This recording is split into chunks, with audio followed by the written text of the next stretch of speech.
Lavanya regularly अपनी माँ से मिलने अस्पताल जाया करती थी। उसकी माँ की कीमोथेरेपी से गुजर रही थी। उनका लगातार सेशन चल रहे थे। डॉक्टर पूरी कोशिश कर रहे थे कि जितना टाइम तक हो सके वह लता जी को बचा सके। खर्चा बहुत ज़्यादा था, लेकिन थैंक्सफुली रुद्र लावण्या को हमेशा टाइम पर पैसे दे दिया करता था, वह भी इतनी जितने में लावण्या का काम ठीक ठाक चल जाता था। बहन की पढ़ाई और माँ का ट्रीटमेंट सब कुछ रुद्र ही देखने लगा था। इधर रुद्र ऑफिस में होता और अपने असिस्टेंट मनोहर से कहता, किसी के बारे में तुम्हें पता लगाना है और बहुत ही अच्छे तरीके से बारीकी और मुझे बताना है। तुम्हें विजय कुकरेजा के बारे में जानकारी हासिल करनी है। मैं तुम्हें उसका एड्रेस सेंड कर देता हूँ। हमें 1 घंटे के अंदर सारी इन्फॉर्मेशन चाहिए। यह सुनकर मनोहर कहता है, यस बॉस, और वहाँ से चला जाता है। और विजय कुकरेजा इन्फॉर्मेशन मनोहर ने 1 घंटे के अंदर ही निकाल लिया था और वह रुद्र को सारे डिटेल्स सेंड कर दिया। रुद्र यह सब देखकर पूरी तरह से हिल गया था। वह सोच भी नहीं सकता था कि लावण्या के चाचा ने कैसे लावण्या को बुद्धू बना करके उसके सारे प्रॉपर्टी अपने नाम करवा लिया है और यह प्रॉपर्टी उसके पापा के नाम है। उसके पापा के बाद यह प्रॉपर्टी पूरी तरह से लावण्या और उसकी बहन नैना को मिलेगा। लेकिन यह विजय तो बहुत ही डेढ़ साना निकला। वह पूरी तरह से गुस्से में किसी को कॉल किया और वह कॉल जय को करता है। जय उस क्रिमिनल को लेकर लॉकअप में होता है और उस क्रिमिनल से पूछताछ कर रहा होता है कि तभी जय का फ़ोन बज उठा। जय ने फ़ोन रिसीव किया और रुद्र कहने लगा कि तुम्हें मेरा एक काम करना होगा। और जय यह बात सुनकर के कहने लगा, कौन सा काम करना है? वह लावण्या के चाचा विजय कुकरेजा के यहाँ जाओ और जा कर के थोड़ा सा 3rd डिग्री दो, जिससे कि उसका दिमाग होश में आ जाए, क्योंकि उसका दिमाग पूरी तरह से बेचैन हो रखा है। उसे समझ नहीं आ रहा है कि किसी की प्रॉपर्टी हथियाने का क्या नतीजा होता है। मैं उसे शौक सिखाना चाहता हूँ कि वह कभी सोच भी नहीं सकता है कि यह सुन करके जय कहने लगा, यह आज तुमने बहुत बढ़िया काम किया है और मैं यह काम पूरे करके ही रहूँगा। तुम इस काम में टेंशन बिल्कुल भी मत लो। उधर लावण्या रुद्र के घर में एंट्री करती है और नौकर उसे बताता है कि रुद्र अभी तक ऑफिस से घर लौटकर नहीं आया है। तो लावण्या अपने फटाफट किचन में जाती है और डिनर तैयार करने लगती है। उसके बाद वह डाइनिंग टेबल पर बैठकर रुद्र के आने का इंतज़ार करती है। लावण्या घड़ी में टाइम देखती है। 8 से 9 बज चुके थे, 9 से 10 बज चुके थे और इसी तरह से करते करते 10 से 11 बज गए थे। लेकिन रुद्र अभी तक घर नहीं आया था, क्योंकि वह तो लावण्या के चाचा के बारे में पता लगाना चाहता था और उस क्रिमिनल का भी शॉर्ट आउट करना था। इधर इंतज़ार करते करते लावण्या डाइनिंग टेबल पर ही सर रख कर के सो जाती है। तकरीबन 12 बजे रुद्र की गाड़ी बंगले के बाहर आती है। वह चेहरे से काफ़ी थका हुआ लग रहा था और उसके सर में भी काफ़ी दर्द हो रहा था। वह अंदर जाता है। सारे नौकर अपना काम ख़त्म करके जा चुके थे, जो कि 8 बजे से लेकर 9 बजे के बीच में ही चले जाते हैं। इस वक्त घर में सिर्फ लावण्या थी, जो रुद्र का इंतज़ार करते करते डाइनिंग टेबल पर ही सर रखकर सो गई थी। घर में एंट्री करने के बाद जब रुद्र की नज़र डाइनिंग टेबल पर पड़ती है तो उसे लावण्या वहां पर काफ़ी सुकून से सोई हुई दिखाई देती है। रुद्र अपना बैग सोफे पर रखता है और अपनी टाई को थोड़ा लूज करता है और डाइनिंग टेबल की तरफ जाता है। उसकी नज़र लावण्या के खूबसूरत से चेहरे पर पड़ती है, जो कि सोते हुए और भी ज़्यादा प्यार और मासूम सा लग रहा था। जो कुछ सेकंड तक रुद्र बस सब कुछ भूल करके यूं ही लावण्या को बैठकर देखे जा रहा था और वह सो रही थी। उसका चेहरे को एकटक देखे जा रहा था। ऐसा लग रहा था जैसे लावण्या अभी उसकी गर्लफ्रेंड या पत्नी है।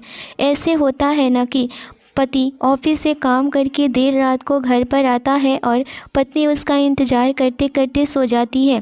रुद्र देखता है कि खाना टेबल पर रखा हुआ था, जो कि ठंडा हो चुका था और जो अभी तक सर्व नहीं किया गया था। इसका मतलब कि लावण्या ने भी अभी तक खाना नहीं खाया है और वह ऐसे ही इंतज़ार करते करते सो गई। यह देखकर जाने क्यों, लेकिन रुद्र के होठों पर एक प्यारी सी मुस्कान आ जाती है। लावण्या का एक बाल उसके गाल पर आ गया था। रुद्र ने कंट्रोल नहीं हुआ और वह अपना हाथ ऊपर उठाकर उसके बाल को धीरे से पकड़ते हुए कान के पीछे की तरफ ले जाता है। रुद्र के टच करने से एकदम से लावण्या की आंखें खुल जाती है, जिस वजह से रुद्र काफ़ी हड़बड़ा जाता है। एकदम से रुद्र को अपने आँखों के सामने देखकर लावण्या शॉक्ड हो जाती है और एकदम से लावण्या की आंखें खुली देखकर रुद्र भी काफ़ी ज़्यादा हड़बड़ा सा जाता है। वह ऑकवर्ड फील करते हुए अपना हाथ पीछे कर लेता है।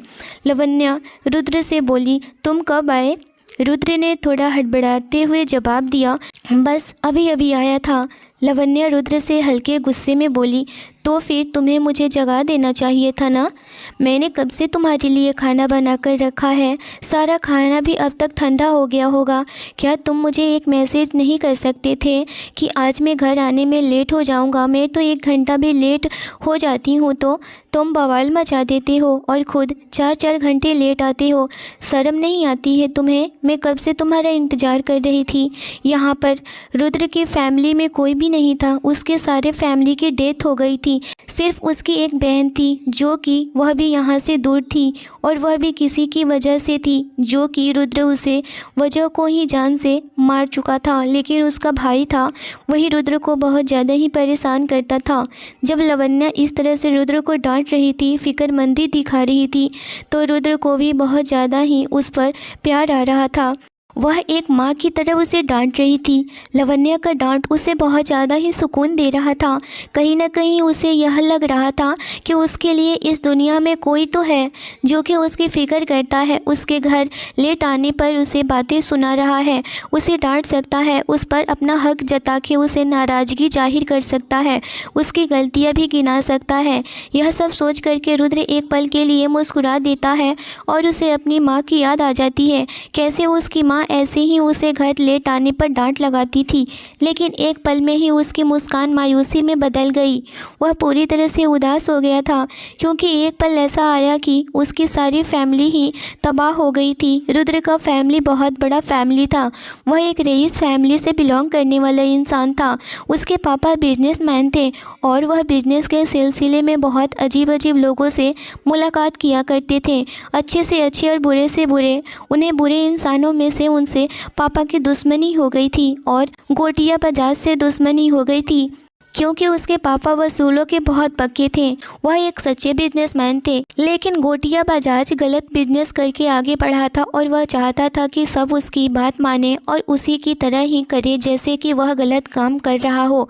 लेकिन रुद्र के पापा मिस्टर चौहान ऐसा बिल्कुल नहीं किए, जिस वजह से गोटिया मिस्टर चौहान से दुश्मनी कर लेता है और उन्हें धमकी देता है कि मैं तुम्हारे सारे परिवार वाले को ख़त्म कर दूंगा, तबाह कर दूंगा तुमको। और वह सच में ऐसा करके दिखा भी दिया। रुद्र और उसके पापा घर पर नहीं थे, वह बिजनेस के सिलसिले में दूसरे देश गए हुए थे।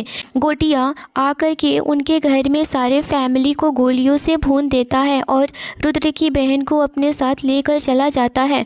रुद्र के परिवार में उसकी माँ, उसके पापा, एक भाई, एक बहन, दादी थी। दादी माँ और भाई को गोलियों से मार देता है और रुद्र की बहन माला को वह किडनैप कर लिया था। जब रुद्र और उसके पापा आए तो यह सब देखकर पूरी तरह से हैरान हो गए थे। उनकी तो सारी दुनिया ही उजड़ गई थी, वह चाह कर भी अब कुछ नहीं कर सकते थे। यह देखकर मिस्टर चौहान पूरी तरह से एक जिंदा लाश की तरह बन गए थे और उनकी तबीयत खराब हो गई। उन्हें हार्ट अटैक आ गया और वह अस्पताल में एडमिट हो गए और वह भी ज़्यादा दिन जिंदा नहीं रह पाए। 1 मंथ के अंदर ही उनकी भी मौत हो गई। यह सब देखकर रुद्र भी पूरी तरह से टूट चुका था। उसे भी अपने आप पर बिल्कुल भी ध्यान नहीं था। वह भी पूरी तरह से पागल जैसा हो चुका था। वह भी अस्पताल में एडमिट हो चुका था। उसे भी अपने आप पर बिल्कुल भी होश नहीं था। वह अपनी बहन के लिए जिंदा था और उसने भी गोटिया को अपनी बहन को बचाने के लिए मार दिया। लेकिन गोटिया के भाई ने उसकी बहन माला के साथ ज़बरदस्ती किया था, जिसकी वजह से माला अस्पताल में एडमिट थी। कुछ दिनों के बाद वह भी थोड़ी बहुत रिकवर होने लगी थी। रुद्र ने उसे फ़ौरन भेज दिया। वह लंदन में रहती थी और उसे कभी भी इंडिया में आने नहीं देता है। जब भी मन करता है रुद्र खुद ही माला से मिल आता था और यह बात किसी को भी नहीं पता है, सिर्फ पुलिस वाले में ही सबको पता है, लेकिन बाहर की दुनिया में किसी को नहीं पता। यही सब सोच करके रुद्र लावण्या को देखे जा रहा था और वह अपनी यादों में खोया हुआ था कि कैसे उसके परिवार वाले एक झटके में ही तबाह हो गए। उसका परिवार उसके आंखों के सामने ही लुट गया। लावण्या रुद्र को ऐसे ही डांट लगाई जा रही थी, तुम बोल क्यों नहीं रहे हो, तुम किस ख्यालों में खोए हुए हो, बोलो, कुछ क्यों नहीं बोल रहे हो। जैसे कि वह एक बीबी अपने हस्बैंड को डांटती है और रुद्र भी ऐसे ही बेचारा सा मुंह बनाकर चुपचाप बैठा रहता है, जैसे कोई हस्बैंड अपनी पत्नी की डांट खाकर बैठा है। वाकई में रुद्र की गलती थी, उसे मैसेज या कॉल कर देना चाहिए था, उसे बता देनी चाहिए थी कि वह लेट हो जाएगा। रुद्र अपोलाइज करते हुए बोला, I am sorry, important meeting में फंस गया था इसीलिए लेट हो गया, फ़ोन भी ऑफ हो गया था, मैसेज या कॉल नहीं कर पाया। लावण्या एक ही सांस लेकर बोली, हाथ मुंह धो लो और अपने कपड़े चेंज कर लो, मैं तब तक खाना गर्म करती हूँ। रुद्र चुपचाप अपना सर हिला देता है और लावण्या खाना गर्म करने के लिए किचन में चली जाती है और रुद्र अपने कमरे में चेंज करने के लिए चला जाता है। थोड़ी देर में रुद्र नहा धोकर कपड़े चेंज करके वापस नीचे आता है तो लावण्या गर्मा गर्म खाना टेबल पर लगा देती है। खाना खाने के बाद रुद्र और लावण्या रुक कर कमरे में जाते हैं और लावण्या नोट करती है कि रुद्र बार बार अपना सर मसल रहा है और उसके फेस पर एक्सप्रेशन ने बता रहे थे कि कुछ ठीक नहीं है, कुछ तो गड़बड़ है। लावण्या रुद्र से बोली, क्या बात है तुम्हें, तुम इतने परेशान क्यों लग रहे हो और बार बार अपने सर क्यों मसल रहे हो। रुद्र ने थोड़े अनोखी से एक्सप्रेशन के साथ कहा, सर में दर्द हो रहा है काफ़ी देर से। रुद्र पेट के ड्रावर को खोलता है और उसमें से सर दर्द की गोली का टैबलेट निकालता है। लावण्या रुद्र के हाथ से वह टैबलेट लेते हुए बोली, इसकी ज़रूरत नहीं है, हर चीज़ पर दवाइयाँ नहीं ली जाती है, एक्स्ट्रा वर्क लोड की वजह से सर दर्द हो रहा होगा, मैं मालिश कर देती हूँ, ठीक हो जाएगा। लावण्या वहाँ से जाती है। रुद्र उसे रोकने वाला होता है लेकिन तब तक लावण्या वहाँ से जा चुकी थी। वह थोड़ा नारियल का तेल गर्म करके लेकर आती है। मैं तुम्हारे लिए कोकोनट ऑयल को थोड़ा गर्म करके ले आई हूँ, चलो मैं तुम्हारी मालिश कर देती हूँ, इससे तुम्हारे सर दर्द ठीक हो जाएगा, बैठो। इतना कहकर वह सोफे पर बैठ जाती है और रुद्र को बैठने के लिए बोलती है। लावण्या की बात सुनकर रुद्र बहुत सड़ा सा मुंह बना लेता है। कोकोनट ऑयल की मालिश, वह भी सर में? नहीं, बिल्कुल नहीं, मुझे कोकोनट ऑयल की स्मेल भी पसंद नहीं है, मैं नहीं मालिश करवाऊँगा, मुझे नहीं करवाना है, मैं दवाई खा लूँगा। रुद्र मना कर देता है। इस बात पर लावण्या उसे आंख दिखाते हुए और जोर से डांट लगाते हुए बोली, तुम क्या एक छोटे बच्चे हो जो तुम्हें स्मेल आती है तो तुम मालिश नहीं करवाओगे, चुपचाप यहाँ पर बैठ जाओ, ठीक है। आज तुम्हारी वजह से ऑलरेडी मेरा दिमाग ख़राब है, इतना लेट घर आकर ऊपर से एक यह नौटंकी मत करो, चुपचाप से यहाँ पर बैठो और मुझे मालिश करने दो, जब देखो अपनी चलाते रहते हो, मैं क्या पागल हूँ। लावण्या ने आज दूसरी बार रुद्र को इतना जोर से डांटा था। उससे भी ज़्यादा हैरानी की बात यह थी कि रुद्र भी लावण्या की डांट को ऐसे बेचारा मुंह बनाकर सुन रहा था जैसे कोई लाचार हस्बैंड अपनी पत्नी की डांट सुनता है। और लावण्या के डांट के बाद वह चुपचाप से जाकर वहां पर बैठ जाता है जहां पर लावण्या उसे बैठने को बोलती है। कमाल है, यह नज़ारा वाकई में बहुत ही इंटरेस्टिंग था। कल तक रुद्र चौहान जो लावण्या से इतनी नफ़रत करता था, उसे बहुत ज़्यादा ही गुस्सा करता था, अजीब सा ट्रीट करता था, आज उसे ऐसे डर रहा है जैसे पति अपनी पत्नी से डरता है। और लावण्या भी उसे ऐसे हक से डांट रही है जैसे कि वह वाइफ अपनी हस्बैंड को गलती करने पर डांटती है। रुद्र बैठ जाता है और लावण्या गरम तेल से उसके सर पर मालिश करना स्टार्ट कर देती है। दोनों के ही दिल में अजीब सी हलचल थी, लेकिन क्या और क्यों, यह तो दोनों ही नहीं समझ पा रहे थे।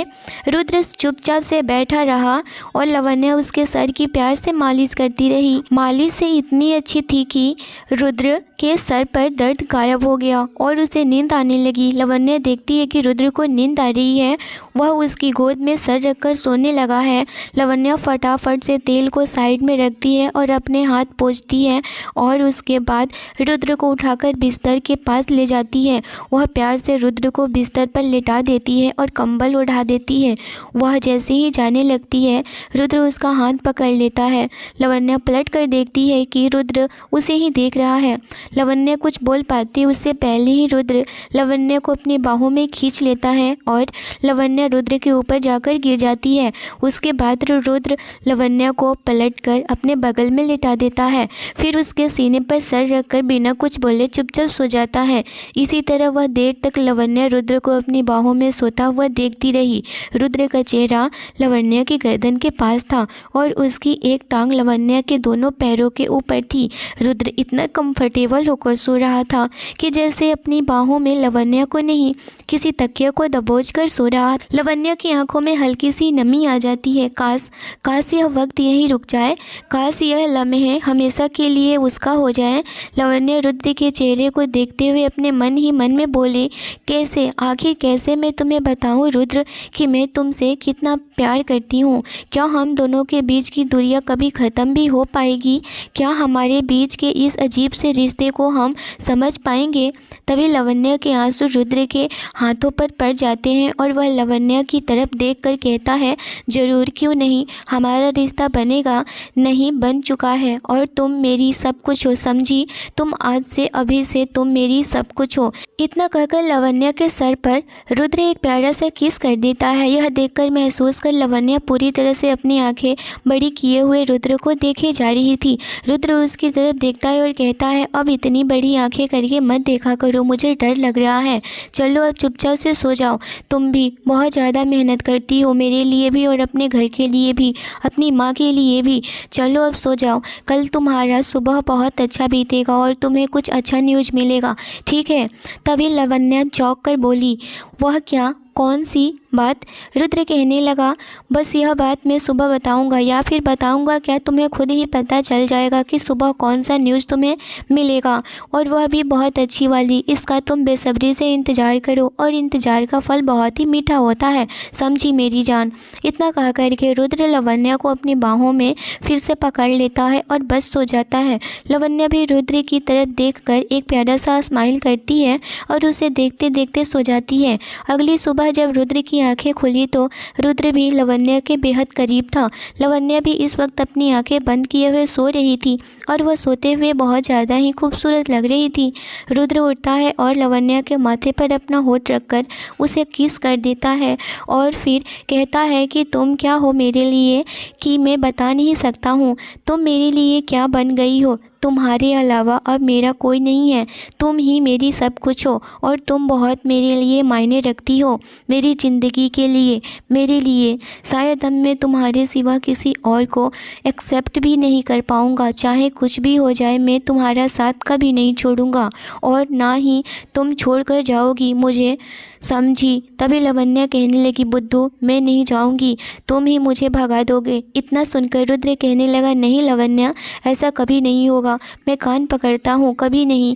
इतना सुनकर लवण्य अपनी आंखें खोलती है और अभी भी रुद्र अपना कान पकड़ा हुआ था। यह देखकर लवण्य मुस्कुरा देती है और मुस्कुराते हुए लवण्य बहुत ज़्यादा ही खूबसूरत लग रही थी, जिसको देखकर रुद्र का दिल पूरी तरह से धड़क जाता है और वह लवण्य को कसकर हक कर लेता है और कहता है, चलो उठ जाओ और जल्दी से फ्रेश हो जाओ। लवण्य फटाफट उठकर फ्रेश हो जाती है, नहा धोकर जल्दी से किचन में जाती है और रुद्र के लिए नाश्ता बनाने लगती है। उधर रुद्र शावर लेने लगता है और ऑफिस के लिए रेडी हो जाता है। उधर लवण्य किचन में नाश्ता बनाने के टाइम में ही उसका फ़ोन आ जाता है और वह फ़ोन पर ही बातें कर रही होती है और वह फ़ोन किसी और का नहीं बल्कि उसी माँ का होता है। रुद्र किचन के दरवाजे पर खड़े होकर बस लवण्य को ही देखे जा रहा था। लवण्य बोलती है, माँ मैं आ जाऊँगी, आप टेंशन मत लीजिए, मैं थोड़ा ऑफिस के कामों में लेट हो गई थी, इसीलिए मुझे लेट हो जाएगा, आज आने में थोड़ा काम ओवर है, इसीलिए मैं बस थोड़ी देर में आपके पास पहुंचती हूँ।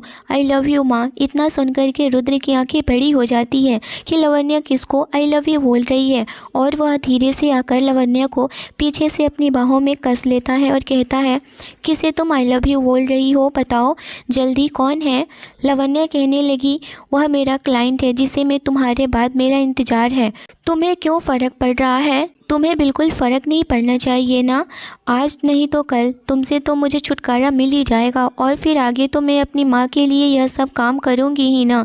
यह सुनकर के रुद्र की आंखें बड़ी हो जाती है और लावण्या को अपनी तरफ घुमाकर अपनी आंखें लावण्या की आंखों में डालकर एक टक देखते हुए लावण्या से कहता है, मुझसे दूर जाने की सोचना भी मत, समझी तुम? मैं रुद्र चौहान हूँ और जो चीज़ मुझे पसंद आ जाए वो मेरी है, उस पर किसी और की नज़र मैं बर्दाश्त बिल्कुल भी नहीं कर सकता हूँ, समझी? और फटाक से लावण्या का फ़ोन लेकर रुद्र देखने लगता है कि किसका फ़ोन है और जब वह नंबर देखता है तो उसकी जान में जान आई। वह तो हॉस्पिटल का नंबर था। यह देखकर रुद्र कहने लगा, मुझे परेशान करने के लिए तो तुम बस बातें बनाती हो, है ना? अच्छा, बहुत बातें बनाती हो ना। इतना कहकर रुद्र फ़ौरन से लावण्या के होठों पर अपना होठ रख देता है और बहुत ही पैशनेट होकर उसे किस करने लगा। लावण्या अभी सांस भी नहीं ले पा रही थी। वह कुछ बोलने ही वाली होती है कि रुद्र उस पर अचानक से अटैक कर देता है।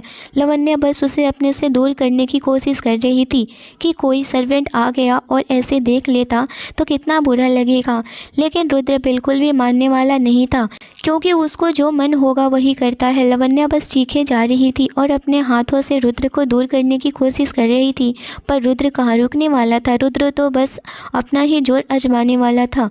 वह पूरी तरह से लावण्या के होठों को अपने कंट्रोल में करके बहुत डीप किस कर रहा था। लावण्या बिल्कुल भी सांस नहीं ले पा रही थी और वह पूरी तरह से घबराए जा रही थी।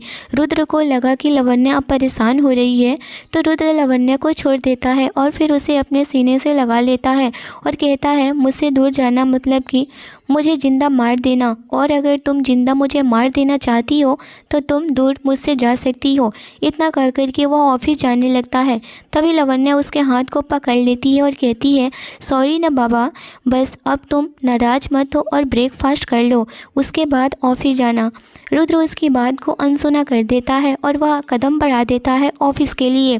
फिर लावण्या उसके करीब आती है और कहती है, चलो नाश्ता करो, और उसका हाथ पकड़कर डाइनिंग टेबल के पास लेकर जाती है और उसे बैठाती है। रुद्र भी बैठ जाता है और उसके प्लेट में उसके लिए नाश्ता सर्व करती है।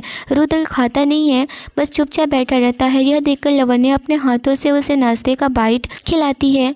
रुद्र नहीं खाता है, मुंह नहीं खोलता है। फिर लावण्या बोली, ठीक है, कर लो अपनी जिद, मैं भी पूरे दिन नहीं खाऊंगी। यह सुनना था कि रुद्र कहने लगा, खिलाओ मुझे, मैं खाने के लिए तैयार हूँ। लावण्या ने पहली बाइट खिलाई, फिर दूसरा बाइट खिलाने वाली थी कि रुद्र ने उसका हाथ उसके मुंह के तरफ कर दिया और कहने लगा, अब तुम भी खाओ। उसके कहने पर लावण्या ने भी अपने मुंह में दूसरा बाइट डाल दी और फिर रुद्र को खिलाने लगी। ऐसे ही लावण्या ने नाश्ता रुद्र को करवाई। नाश्ता करने के बाद रुद्र ने लावण्या के माथे पर किस किया और बोला, ध्यान रखना अपना और अपनी माँ का, कुछ भी बात हो मुझे कॉल करना, मैं बीच बीच में तुम्हें कॉल करता रहूँगा, कोई भी प्रॉब्लम हो मुझे बताना। इतना कहकर वह ऑफिस के लिए निकल जाता है। उधर लावण्या भी अपनी माँ के पास अस्पताल में चली जाती है। वहीं दूसरी तरफ जय सारा कुछ विजय कुकरेजा के खिलाफ फाइल रेडी कर चुका था और वह फाइल ऐसी थी कि शायद विजय को जेल भी हो सकती थी और विजय को नोटिस मिल चुकी थी और वह पूरी तरह से तिलमिला उठा था। वह सोच भी नहीं सकता था कि उसके साथ ऐसा कुछ हो जाएगा। इतना सोचकर वह लावण्या को कॉल करता है और उसको बहुत ही खरी खोटी सुनाता है। उधर रुद्र ऑफिस पहुंचता है और मनोहर से कहता है कि तुम आज से लावण्या के साथ रहोगे। मनोज कहने लगा, लावण्या कौन है लावण्या? रुद्र मनोहर को बड़े ही गुस्से वाली नज़रों से देखा और कहता है, लावण्या नहीं, लावण्या मैडम बोलो। इतना सुनकर मनोहर पूरी तरह से कांप जाता है और कहता है, यस सर, पर लावण्या मैडम है कौन? रुद्र कहने लगा, वह तुम्हारी होने वाली मैडम है और इस वक्त रजनी हॉस्पिटल में है। तुम इसी वक्त वहाँ जाओ और उनके साथ रहना। जब तुम वहाँ जाना तो मुझे कॉल करना। इतना सुनकर मनोहर वहाँ से चला जाता है। रुद्र जय को कॉल करता है और अपने ऑफिस आने को कहता है। इतने में ही रुद्र को एक कॉल आती है और जब रुद्र ने वह कॉल देखता है तो वो बहुत ज़्यादा ही खुश हो जाता है और वह फ़ौरन से कॉल रिसीव करता है और कहता है, हेलो बाबू, कैसी हो? उधर से आवाज़ आता है, मैं ठीक हूँ भाई, आप बताओ कैसे हो? रुद्र कहता है, मैं बिल्कुल ठीक हूँ, तुम बताओ कैसी हो? इतना सुनते ही रुद्र की बहन माला कहने लगी, भाई मुझे आपके पास आना है, प्लीज़ मुझे आने दो ना। इतना सुनकर रुद्र पूरी तरह से गुस्सा हो जाता है और कहता है, तुम यहाँ नहीं आ सकती हो, अभी तो फ़िलहाल बिल्कुल भी सोचना भी मत। और हाँ, तुम्हारे तुम्हारे लिए एक खुशखबरी है। इतना सुनकर माला कहने लगी, कौन सी खुशखबरी? पर मुझे आना है और वहाँ आकर खुशखबरी सुननी है, वरना मुझे कोई बात नहीं सुननी है। मैं फ़ोन कट कर देती हूँ। इतना सुनकर रुद्र कहने लगा, माला तुम समझने की कोशिश क्यों नहीं करती हो? तुम मेरी कमज़ोरी हो और उन बदमाशों को तो मेरी कमज़ोरी बस पकड़नी चाहिए। मैं नहीं चाहता हूँ कि मेरी कोई कमज़ोरी उन लोगों के हाथों में लगे, और तुम मेरी तो जान हो। अगर तुम उन लोगों के हाथों में लग गई तो मेरा क्या होगा? सोची हो कभी? बस तुम वहाँ हो, खुश रहो, और मैं जब बुलाऊंगा तभी तुम आओगी, और मैं बुलाऊंगा बहुत जल्द। इतना सुनकर माला थोड़ा शांत हो जाती है, लेकिन वह कहती है, ओके भाई, आप जो भी कह रहे हैं मेरी भलाई के लिए ही कह रहे हैं। आप जब कहेंगे तभी मैं आऊँगी, डोंट वरी, आप टेंशन मत लीजिए। लेकिन पहले खुशखबरी तो बताइए। इतना सुनकर रुद्र कहने लगा, मैं तुम्हारे लिए भाभी ढूंढ ली है। इतना सुनकर माला खुश हो गई और कहने लगी, भाई मुझे भाभी से मिलवाओगे नहीं, बात नहीं करवाओगे? रुद्र कहने लगा, मैं तुम्हें खुद उसके सामने लेकर जाऊंगा, तुम टेंशन मत। माला कहने लगी, भाभी कैसी है भाई? रुद्र कहने लगा, बहुत अच्छी है, जैसा मैंने सोचा था वैसी है, बहुत ही केयर करती है मेरी। मैं जब शादी करूंगा तो तुम्हें ज़रूर बुलाऊंगा और तुम ही मेरी शादी कराओगी पगली। इतना सुनकर माला कहती है, ओके भाई, आप अपना ख्याल रखिएगा और भाभी का भी। और वह फ़ोन रख देती है। इतने में ही जय भी रुद्र के ऑफिस में पहुंच जाता है, और वह रुद्र के बताए हुए काम को कर चुका था और उसका फाइल भी लेकर आया था।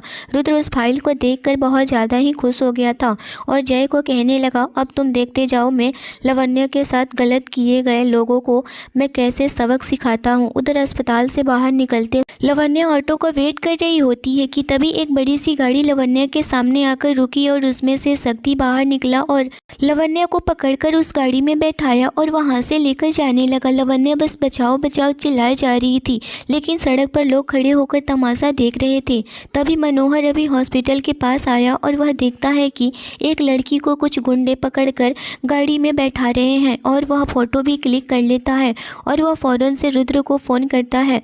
रुद्र फ़ोन रिसीव करता है तो मनोहर कहता है, सर मैं इस हॉस्पिटल पास आ चुका हूँ, और जैसे ही मैं हॉस्पिटल के अंदर जाने वाला होता हूँ कि कुछ गुंडे एक लड़की को पकड़कर एक बड़ी सी गाड़ी में लेकर जा रहे थे ज़बरदस्ती। मैंने फ़ौरन से फ़ोटो भी क्लिक कर लिया है। इतना सुनकर रुद्र पूरी तरह से काँप उठा था और गुस्से में तिल मिलाया हुआ कहने लगा, वह फ़ोटो जल्दी से भेजो। इतना सुनकर मनोहर उस फ़ोटो को रुद्र को भेजता है।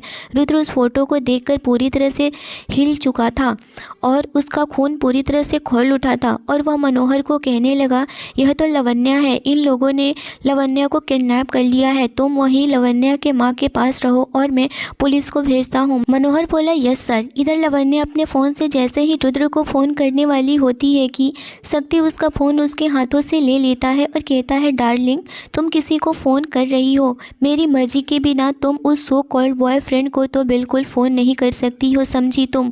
मुझे उससे कल भी नफरत थी और आज भी। मैं तुम्हारे साथ उसको देख भी नहीं सकता हूँ। इतना सुनकर के लवन्या पूरी तरह से कांप उठी थी, क्योंकि वह शक्ति से पहले से ही डरती थी। इतने में ही लवन्या के फ़ोन पर कॉल आने लगा, लेकिन इस वक्त लवन्या को फ़ोन शक्ति के हाथों में था। यह देखकर शक्ति डेविल स्माइल करते हुए उसे कॉल को रिसीव किया और कहने लगा, मुझे उम्मीद नहीं थी कि तुम मुझे कॉल करोगे, और इतना जल्दी क्या है? तुम्हारी वाइफ मेरे पास है और जब तक तुम इसे ढूंढोगे तब तक मेरी वाइफ बन चुकी होगी। मुझे तो इसकी पहले से ही इंतज़ार था और आज वह इंतज़ार ख़त्म भी हो गया, क्योंकि आज मैं पूरी तरह से लवन्या को अपना बनाकर ही रहूँगा। इतना सुनते ही लवन्या पूरी तरह से कांप उठी थी और शक्ति के हाथों से मोबाइल लेकर के चिल्लाकर कहने लगी, प्लीज़ रुद्र मुझे बचा लो, प्लीज़ इस शैतान से मुझे बचा लो, मैं मर जाऊँगी, प्लीज़ मुझे बचा लो। इतना सुनते ही रुद्र पूरी तरह से हड़बड़ा गया और उसका दिल पूरी तरह से धड़क उठा था, जैसे कि उसका दिल बाहर निकल जाएगा। इतना सुनते ही रुद्र कहने लगा, तुम फिक्र मत करो, मैं हूँ ना, मैं ऐसा कुछ होने नहीं दूंगा, तुम बिल्कुल भी परेशान मत हो। लवन्या की परेशानी देख करके शक्ति बहुत ज़्यादा ही हैप्पी हो रहा था। लवन्या किस तरह से तड़प रही है, उधर इस बात को सुनकर रुद्र की भी हालत ऐसी ही थी। वह भी पूरी तरह से तड़प उठा था और फ़ौरन से पुलिस फोर्स रेडी करवाता है, क्योंकि वह लवन्या के लिए कुछ भी कर गुजरने को तैयार था, ताकि जिस तरह से उसकी बहन माला के साथ हुआ वह नहीं चाहता था कि लावण्या भी उस स्थिति से गुजरे। जय भी अभी ऑफिस में ही था। जय सारी बातें सुन चुका था और वह भी लावण्या को बचाने के लिए रुद्र के साथ निकल पड़ा। रुद्र और जय गाड़ी में बैठने फ़ौरन से लावण्या के फ़ोन का लोकेशन चेक करते हुए उसी रास्ते पर जाने लगे थे। उधर पुलिस फोर्स रेडी करवा चुके थे। शक्ति लावण्या को एक टूटी फूटी सी बंद पड़ी फैक्ट्री में लेकर जाता है, जहाँ पर रुद्र यानी कि लावण्या के चाचा भी मौजूद था। लावण्या अपने चाचा को देखकर पूरी तरह से हैरान थी और कहने लगी, चाचू आप यहाँ इस वक्त? विजय फ़ौरन से कहने लगा, चाचू मैं तुम्हारा कोई चाचू नहीं हूँ, समझी? तुमने मुझ पर केस कर दिया है, मेरे ऊपर और मुझसे रिश्ता जोड़ने की कोशिश कर रही हो। लावण्या इस सब के बारे में कुछ नहीं जानती थी। वह पूरी तरह से हैरान नज़रों से बस विजय को देखे जा रही थी और कहने लगी, चाचू आप यह क्या कह रहे हैं? मुझे कुछ भी समझ में नहीं आ रहा है। विजय कहने लगा, तुमने अपनी प्रॉपर्टी पर और कब्जा जमाने के लिए मुझ पर केस कर दिया है कि मैं झूठा कागजात बना करके तुम्हारे घर को हड़पना चाहता था, और यह रहा उसका कागजात जो कि मुझे कोर्ट से नोटिस मिला है। वह देखकर लावण्या पूरी तरह से हैरान थी। वह भी बिल्कुल सोच भी नहीं पा रही थी कि यह सब कैसे हुआ और किसने किया। तभी शक्ति लावण्या के करीब आता है और उसके हाथ से वह कागजात लेता है और उसका हाथ पकड़ के उसे एक थप्पड़ लगाता है और उसे चेयर से बांध देता है। लावण्या के होंठ फ़ौरन से फट जाते हैं। और वहाँ से ब्लड निकलने लगता है। लावण्या बहुत रोती है, मुझे छोड़ दो, जाने दो, तुम लोगों ने मेरे साथ बहुत गलत कर रहे हो, इसका अंजाम तुम लोगों के साथ बहुत बुरा होगा। वह बहुत रोए जा रही थी, तड़पे जा रही थी। तभी शक्ति उसके और करीब आकर उसके फेस को अपने हाथों से पकड़कर उसे ऊपर करता है और कहता है, इस तरह से बातें बनाने से कोई फ़ायदा नहीं है। आज तो मैं वो हाल करूँगा तुम्हारा कि तुम कभी सोच भी नहीं सकती हो। मैं इस बार का कितना इंतज़ार किया है मैं बता नहीं सकता। मैं तुम्हें प्यार से भी समझाने की कोशिश की कॉलेज में, लेकिन तुमने उस टाइम भी समझना ज़रूरी नहीं समझी, लेकिन आज तो तुम्हें समझना ही पड़ेगा, और अगर नहीं समझी तो मुझे अपना ज़बरदस्ती समझाना पड़ेगा तुम्हें। इतना सुनते ही लावण्या अपनी फटी नज़रों से शक्ति को देखे जा रही थी और अंदर से वह बहुत ज़्यादा ही काँप रही थी, क्योंकि वह शक्ति को जानती थी कि वह किसी भी हद तक जा सकता है। अभी शक्ति उसे पकड़कर एक कोने में लेकर जाता है और उसके ऊपर हावी होने ही वाला होता है कि उसका फ़ोन बज उठता है। वह फ़ोन उसके पापा का था। शक्ति के बारे में सब कुछ जय ने उसके पापा को बता दिया था। अपने पापा को फ़ोन देखकर शक्ति फ़ौरन से फ़ोन को बंद कर देता है और फिर से एक बार लावण्या के ऊपर टूट पड़ता है। वह लावण्या के दोनों हाथों को कसकर पकड़ करके उसके गले पर किस करने लगता है। इस तरह करने पर लावण्या बस चीखे चिल्लाए जा रही थी, क्योंकि शक्ति का टच उसे बिल्कुल भी बर्दाश्त नहीं हो रहा था। वह बस शक्ति उसके ऊपर हावी होने लगा था और देखते ही देखते शक्ति ने लावण्या के ऊपर का हिस्से पूरी तरह से टच करने लगा था और फिर उसके सूट को फाड़ दिया। लावण्या पूरी तरह से हैरान हो गई थी, जैसे कि उसकी आंखें पूरी फट जाएगी। वह तो सोच भी नहीं सकती कि शक्ति ऐसा कुछ कर सकता है। उसके साथ इतने में ही रुद्र आ जाता है और शक्ति को एक लात मारकर उसे लावण्या के ऊपर से हटा देता है। शक्ति कुछ दूर जाकर गिर जाता है और देखता है कि लावण्या का कपड़ा फट चुका है। वह फ़ौरन से अपना कोट निकाल करके लावण्या के ऊपर ढक देता है और उसे उठाकर अपने सीने से लगा लेता है। यह देखकर शक्ति पूरी तरह से गुस्से में तिल मिला उठा था और जैसे ही रुद्र को मारने की कोशिश करता है, उतने में ही वहाँ पर बहुत सारे पुलिस वाले आ जाते हैं। पुलिस वाले शक्ति को पकड़कर डंडे से बहुत पिटाई करते हैं और रुद्र भी शक्ति को बहुत मारता है। तुमने मेरी लावण्या को छूने की कोशिश की, उसे हाथ लगाया, तेरा यह हाथ काट दूंगा। तूने मेरी जान पर हाथ उठाया, तुमने सोच भी कैसे लिया कि उसके बॉडी को तू टच करेगा? तेरी तो वह हाल करूँगा कि तू सोच भी नहीं सकता है। उधर विजय भी भागने की कोशिश कर रहा था, लेकिन विजय को भी पुलिस वालों ने पकड़ लिया था और दोनों को वहां से लेकर चले गए थे। लावण्या इस वक्त रुद्र के सीने पर लग करके रोए जा रही थी। उसकी हालत बहुत ज़्यादा ही ख़राब थी। वह कभी सोच भी नहीं सकती थी कि उसके साथ ऐसा हो सकता है। लवन्या को रुद्र अपनी गोद में उठाकर उसे गाड़ी में बैठाया और अपने बंगले में लेकर आता है। वह गाड़ी रुकती है तो रुद्र अपने गोद में उठा करके अपने कमरे में लेकर जाता है। लवन्या बहुत ज़्यादा ही सिसक रही थी और वह कह रही थी कि मैं आज तक किसी को अपनी बॉडी को टच करने नहीं दिया सिवाय रुद्र के। फिर भी मुझे ऐसा क्यों लग रहा है कि वह इंसान मुझे क्यों टच किया। मुझे अपनी बॉडी से घिन आ रही है। उसने मेरे कपड़े भी फाड़ दिए। उसकी हिम्मत कैसे हुई। और वह बहुत ज़्यादा ही तड़प रही थी। रुद्र यह सब सुनकर के पूरा हैरान था। लवन्या बिल्कुल अलग लग रही थी क्योंकि उसने तो पहले बताया था कि वह बहुत पहले यह सब कर चुकी है, लेकिन आज तो लवन्या कह रही है कि आज तक किसी ने उसे टच भी नहीं किया। यह सुनकर रुद्र कहने लगा, लेकिन तुम तो यह सब कह रही थी कि बार में तुम जॉब करती हो और इससे पहले तुम्हारे बहुत सारे क्लाइंट रह चुके हैं, उसका क्या। लवन्या रोते हुए कहने लगी, मैंने बस तुम्हें जलाने के लिए झूठ बोला था ताकि तुम चिढ़ो और मेरे करीब आओ और मुझे मेरा काम के लिए पैसे दो ताकि मैं अपनी माँ के इलाज करवा सकूं, क्योंकि तुम्हें तो मुझ पर बिल्कुल भी भरोसा नहीं था। तो शायद मैं क्या करती, मैं अपने आप को ही गलत साबित कर ली थी तुम्हारे सामने। इतना सुनते ही रुद्र लवन्या को अपने सीने से लगा लिया था और इस वक्त लवन्या के ऊपर रुद्र को बहुत प्यार आ रहा था। लवन्या को वॉशरूम में लेकर जाता है और उसके ऊपर से कोट हटाकर लवन्या की बॉडी से उसके सारे फटे हुए सूट को अलग करता है और फिर उसके बॉडी को अच्छे से वॉश करता है। लवन्या बस रुद्र को प्यार से देखती है। रुद्र भी लवन्या के बॉडी को देखकर अपने आप को रोक नहीं पाता है और लवन्या के होठों पर अपना होठ रख देता है और फिर किस करने लगा था। लवन्या को किस करते हुए वह शांति मिल रही थी। कुछ देर यूं ही करने के बाद रुद्र लवन्या को बाथरोब पहनाया और वॉशरूम से बाहर लेकर आता है। लवन्या ड्रेसिंग रूम में जाकर कपड़े चेंज करती है और रुद्र भी बिना कुछ कहे रुद्र लवन्या को अपने साथ गाड़ी में बैठाकर ले जाने लगता है। लवन्या बहुत ज़्यादा हैरान थी कि रुद्र कहाँ लेकर जा रहा है। वह कहने लगी, हम कहाँ जा रहे हैं। रुद्र कहने लगा, बस चुपचाप चलती रहो। और गाड़ी वहाँ रुकती है जहाँ लवन्या का घर था। लवन्या सोच भी नहीं सकती है कि रुद्र उसके घर तक जाएगा या फिर उसके घर के बारे में पता लगाया होगा। लवन्या अपनी फटी हुई आंखों से बस एक नज़र रुद्र को और एक नज़र अपने घर को देख रही थी। कितने महीनों के बाद अपने घर को देख रही है। लवन्या का हाथ पकड़े हुए रुद्र उस घर के अंदर लेकर जाता है और कहने लगा, आज से तुम इस घर में रह सकती हो। यह तुम्हारा घर है, समझी, और तुमसे यह घर अब कोई नहीं ले सकता है। इतना सुनकर लवन्या सब समझ गई कि रुद्र ने ही उसके चाचा को नोटिस भिजवाया था। लवन्या एक बार फिर से रुद्र के गले लग जाती है। यह देखकर रुद्र भी उसे अपनी बाहों में भर लेता है और कहता है चलो, और लवन्या को लेकर हॉस्पिटल जाता है। लवन्या की माँ और नैना लवन्या को देखकर बहुत ज़्यादा ही खुश हो जाते हैं और उसके साथ रुद्र भी होता है। लवन्या ने अपनी माँ से कही, यह है मेरे बॉस।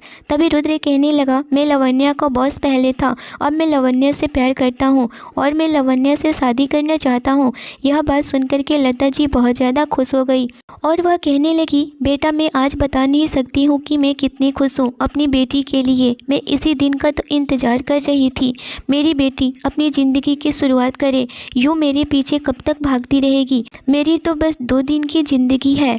इतना सुनकर रुद्र लता जी के पास आकर बैठ हाथ पकड़ लिया और कहने लगा, आंटी आप बेफिक्र रहिए, आपको लवन्या और नैना की फ़िक्र करने की ज़रूरत नहीं है। मैं हूँ ना, मैं इन दोनों का बहुत ख्याल रखूँगा। इतना सुनकर के लता जी रोने लगी और कहने लगी, आज मेरा दिल बिल्कुल हल्का हो गया कि मेरी बेटियाँ सेफ़ हैं और उनकी फ़िक्र करने वाला एक मजबूत हाथ है। अभी इतना बात हो ही रहा था कि जय आ जाता है और जय जैसे ही आता है नैना वहाँ से खड़ी होती है और जय से टकरा जाती है। जैसे ही नैना गिरने वाली होती है, जय नैना को अपनी बाहों में थाम लेता है। नैना पूरी तरह से हैरान नज़रों से जय को देखे जा रही थी। जय बहुत ज़्यादा हैंडसम गुड लुकिंग था, उस पर भी कई लड़कियां मरती थी, आखिर वह भी पुलिस था, हट्टा कट्टा था।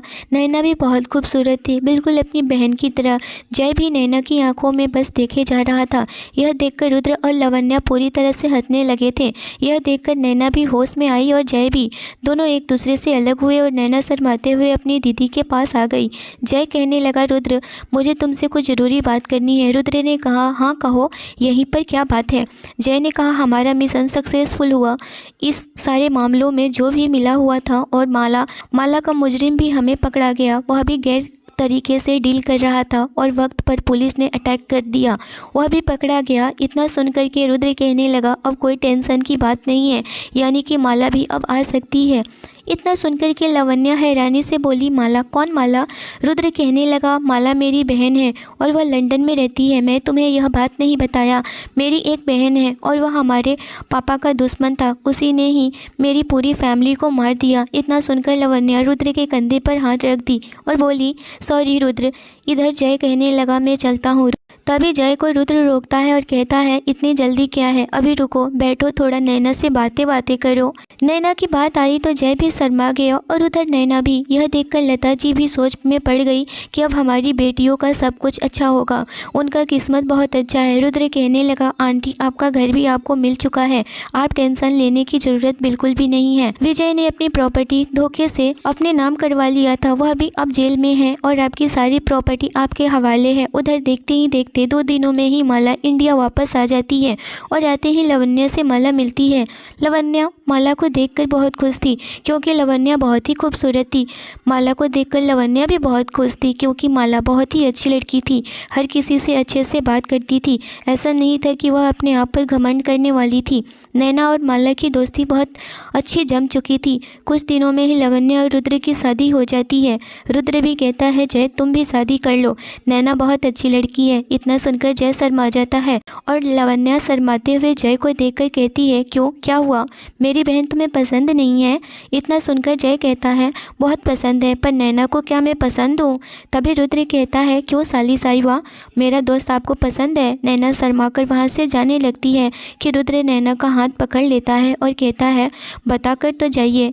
तो नैना शर्माते हुए अपना सर हाँ में हिलाते हुए कमरे में चली जाती है। फिर क्या था, देखते ही देखते जय और नैना की भी शादी कुछ दिनों में ही हो जाती है।